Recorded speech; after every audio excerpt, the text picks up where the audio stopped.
আন্দোলন কি সরকার মানবে?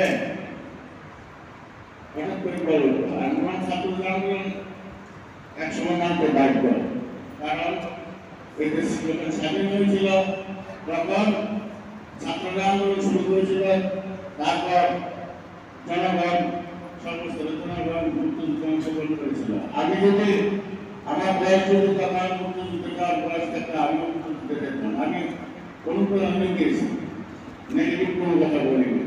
তখন সে সাথে সাথে বলো ওরা মানে আম্মু আম্মু আমাদের কি মুক্তিযুদ্ধে যেতে দিতে? আমার মনে হয় মুক্তিযুদ্ধে দেশের ওই যে দ্বিতীয় মুক্তিযুদ্ধ, স্বাধীনতা মুক্তিযুদ্ধ, বৈষম্য বিরোধী ছাত্র আন্দোলনের শেখে তাদের সত্যি পূরণ হয়েছে। এটা আমি মনে করি এটা তার জন্য সবচেয়ে বড় ধারণা শহীদ হয়েছে এবং পানি নিজে কিছু শহীদ হয়েছে।